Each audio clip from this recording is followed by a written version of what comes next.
We back with DC strats for Tiger of the Three Beasts. This season, the bosses struggle, and all ground units have minus 90% evasion, and counter units have plus 20% attack and 20% HP. My recommendation for Super Fusion cores this season is to 120 for DPS and Swan for survivability. I will be going over the mechanics of the fights, some stats for nerds, and I have a few example teams for you to use this season, which you can find the squad code for it in the description below. All of this will be timestamped, which you can find in the video's description, so let me show you what I got. This boss is a Ranger type CO. On all difficulties, when the fight starts, it gains a plus 100% hit buff that is undispellable. On hard, it gains an undispellable buff that gives it plus 50% skill haste, but on expert, it gains instead 100% skill haste and an undispellable buff that gives it 30% HP.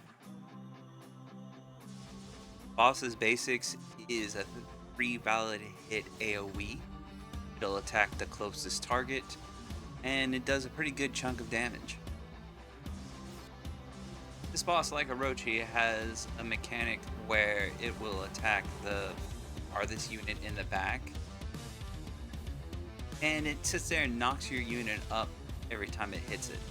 It is an AoE, and it has 3 valid hits. Boss's special is a 4 valid hit AoE that will remove barriers off your units and knock them back. Boss's ult is a map-wide AoE that will pull everything towards a tornado and then launch a powerful attack. At 40% HP, the boss gains a 50% shield and goes into an extra attack that if he finishes it will more than likely wipe your entire team. But if you do break the shield, it will stagger the boss for a bit. Pattern enhance, every time the boss uses its ultimate, it gains 30% HP and 20% more attack. After the boss uses 4 ultimate, it will gain another shield, in which it will sit there and do its whatever this attack is, which wipes your team if you don't break the shield. The special conditions changes this from 4 to 3, so the boss only needs to do 3 ultimates to achieve a second shield.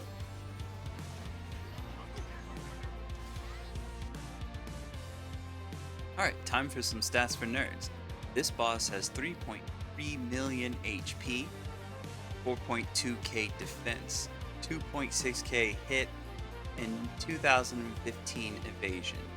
This means your tanks are going to need 1413 or more evasion to dodge, and your DPS will need 3779 or more hit, or if you shred the evasion by 50%, 1889 or more hit in surefire.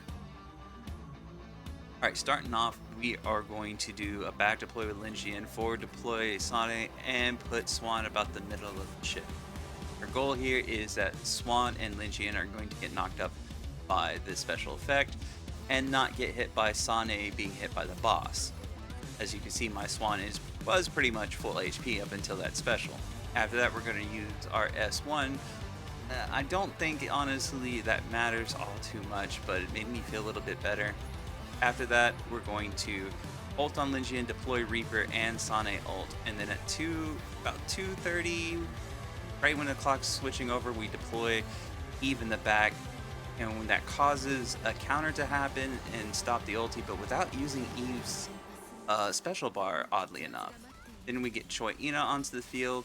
At about 2:18, we want to make sure we have Swan ult, Choi S2, and proc Vivian so that the counter on Eve gets buffed, and then it's just up to crit RNG on the autos.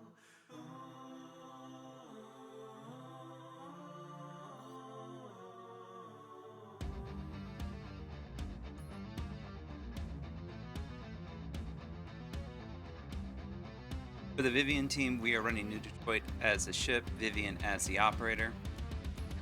For gear, Lin Jian needs to be as tanky as you can, as much anti-ground res and range res as you can give her, with as much skill haste as possible. You need in hands for this. Sane can go full CDR, doesn't really need ground res, so try to fit as much ground damage as possible. Reaper, I go double HP. You want to make Reaper as tanky as possible, just to make sure it doesn't die. For Swan, we need to go with full skill haste on her with Hummingbird hands, or she won't have enough res in order to out the whole fight. For Anelia, we're just going with full Swift A speed so that she deploys faster and when she's able to give us her buff as quick as possible. And then for Eve, we're going double anti-ranger, fitting as much anti-ranger, anti-ground damage, and crit damage as we can. And then for Dorothy, we're just going with double anti-ranger as well. She's not out for long, but we want her to do as much damage as possible.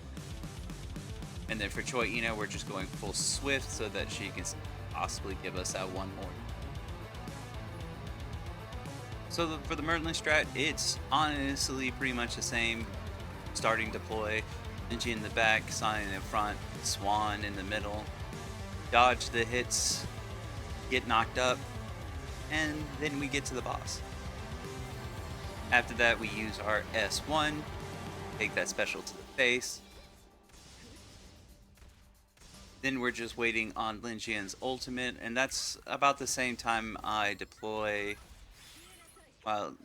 Reaper before, but we don't have the DP to do that, so we're going to go at 230 again, deploying Eve in the back so that she gets pulled and gets hit by that glitch, so where she counters the ultimate but doesn't use her counter. And then at 223 we deploy Anelia in the back so that she can sit there and take some special hits. And then at 218, right before the boss uses goes to use his special, we do S2 into Hilde, into Anelia and Dorothy so that we can get as much buffs as possible so that we can take the boss down.